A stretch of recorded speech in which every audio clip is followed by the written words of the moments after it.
Hello बच्चों, आज हम एप्लीकेशन ऑफ डेफिनाइट इंटीग्रेशन से एक क्वेश्चन लेके आए हैं। ये क्वेश्चन में खास क्या है, इसकी लिमिट में खास है। इसकी लिमिट है बेटा 0 से लेके a तक, ठीक है। जनरली क्या होता है, बच्चे लिमिट अलग देख के भी क्वेश्चन को छोड़ते हैं, बहुत से ऐसे होते हैं, ठीक है।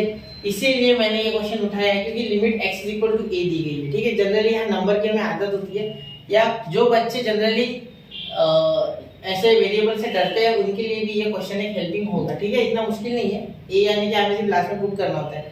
एक्चुअली कुछ ही बच्चे होते हैं छोड़ने वाले, लेकिन उनके लिए भी ये मैं चाहता हूँ कि एक बार मेरे से पूछे, ठीक है। चलिए, तो find the area bounded by the curve y² = 4x, x axis and the line x = 0 and x = a।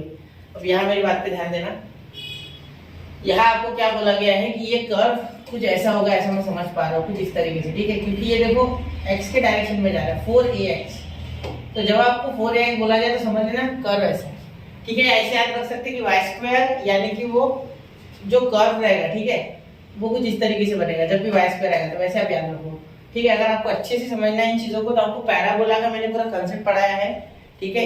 इसी चैप्टर के प्लेलिस्ट में जाना, application of definite integration study with unit डाल दो, आपको आ जाएगा वो लेक्चर। उस लेक्चर पे आप देख सकते हो कि मैंने किस तरीके से पूरा 15 से 20 मिनट पढ़ाया है, ठीक है। इसमें लाइटर सेक्टम वाला भी कंसेप्ट होता है, लेकिन फिलहाल वो होगा नहीं पॉसिबल यहाँ बताना। सिर्फ मैं बता रहा हूँ कि ट्रिक कि अगर x दिखे ये 4ax, तो ये x अगर इधर दिखे, y² की बात छोड़ो, वो इधर का 4ax अगर दिखे तो अलोंग x रहेगा, ऐसे याद रखो, ठीक है।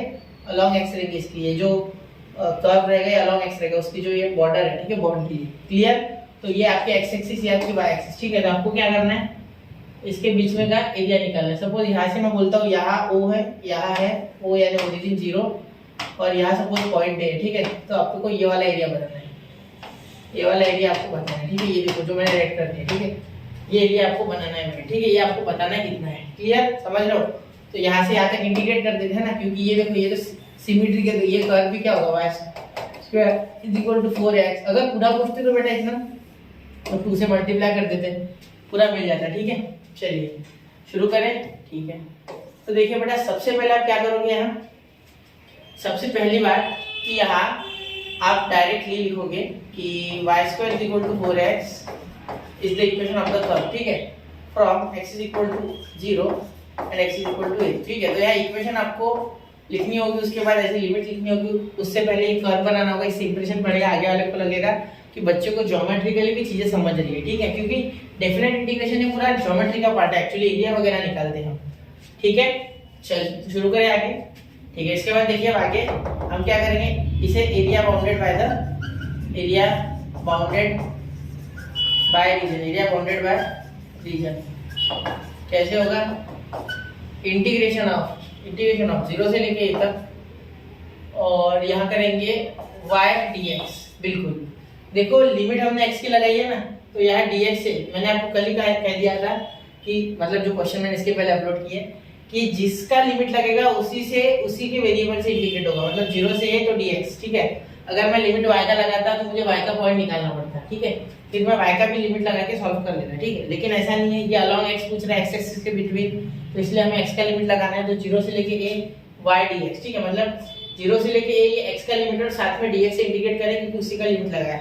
तो y के वैल्यू तो हमें पता ही नहीं सर, तो देखो यहाँ सिर्फ हम लिखेंगे y = √4ax। कैसे बेटा, क्योंकि देखो अगर y² = 4ax है तो हम रूट ले लेंगे दोनों साइड ऐसे, तो स्क्वायर और रूट कैंसिल हो जाएगा, बिल्कुल। तो यहाँ y = √4ax, तो यहाँ हम इंटीग्रेट करेंगे, तो a इंटीग्रेशन 0 से a, ठीक है, 0 से a √4ax dx, ठीक है। चलिए, तो a ये √4 है, तो √4 का क्या आएगा बाहर 2, यहाँ भी निकाल सकते थे, मैं यहाँ निकाल रहा हूँ, √4 का 2 बाहर आएगा, और a भी कांस्टेंट है, ये भी बाहर, 0 से लेके a यहाँ हो जाएगा बेटा √x dx, ठीक है। इसे तो इंटीग्रेट बहुत ही आसानी से कर लोगे, है ना। 2a 0 से लेके a, √x का क्या होगा, देखो d dx ऑफ x का पावर n क्या होता है, x का पावर n+1 अपॉन n+1, ठीक है। यही फॉर्मूला लगेगा, यहाँ dx ले लो, ठीक है। तो ये इसका पावर हाफ है, तो x का पावर हाफ +1 ऐसे होगा, ठीक है। जब आप इंटीग्रेट करोगे तो अब ये साइन लिखना है, फिर ये लिमिट नहीं लिखना, लिमिट डायरेक्ट लगा देना 0 से लेके a तक, ठीक है। x का पावर 3/2 और अपॉन 3/2, ठीक है। अब इसे क्यों लिमिट नहीं लगाई मैंने, जबकि ये इसका ही पार्ट है, तो इसके पास x नहीं है बेटा, लिमिट लगा के कोई फायदा नहीं है, ठीक है। ये क्या हुआ, देखो ये 1/2 था ना, तो x का पावर 1/2 +1 अपॉन 1/2 प्लस 1। तो ये हाफ और 1 यानी आधा और 1 1.5 यानी 3/2। बिल्कुल ठीक है सर। चलिए यहाँ तक क्लियर है। अब ध्यान देना, यहाँ एरिया जो एरिया ठीक है वो हो जाएगा बेटा, ये 2 है ना, ये 2 ऊपर गया तो 4a ठीक है, ये 2 मल्टीप्लाई करेगा तो 4a, यहाँ नीचे आ जाएगा अपॉन 3 तो 4/3 है ठीक है। यहाँ a आ जाएगा तो a का पावर 3/2 माइनस 0 का पावर 3/2 ठीक है। क्योंकि 0 का मतलब तो नहीं है वैसे, लेकिन फिर भी फॉर्मेलिटी के लिए लिमिट देके माइनस कर देते ठीक है। तो a इज इक्वल टू 4, ये अंदर मल्टीप्लाई करेगा इसके साथ, तो a का पावर कितना हो जाएगा, ये देखो जब पावर बेस सेम होता है तो पावर की एडिशन होती है, मतलब ये 1 + 3/2 तो a का पावर 5/2 यानी 1.5 और 1 2.5 ठीक है। तो 5/2 अब आप करना चाहते हो तो 3/2 प्लस 1 क्रॉस मल्टीप्लाई करके भी 5/2 ला सकते हो। 2 1 2 3 + 2 अपॉन 2 समझ रहे हो 5/2। तो आप थोड़ा 1.5 और एक ऐसा समझो 2.5 यानी 5/2 ठीक है अपॉन 3 स्क्वायर यूनिट। ये आपका फाइनल आंसर आ गया बेटा ठीक है। ठीक है समझ गए। तो देखो एक्चुअली क्या हुआ है, एक्चुअली हमने ये वाला जो एरिया है ठीक है, ये एरिया निकाला है पूरा ठीक है, समझ रहे हो ना ये, क्योंकि 0 से लेके a तक हमें निकालना था ठीक है। और साथ में इस कर्व के along between the curve and x axis, और लाइन थी हमारी, पहली तो लाइन थी x = 0 और दूसरी थी x = a ठीक है। मतलब ये लाइन ऐसे निकाल लो पहले ठीक है, 0 और a ठीक है।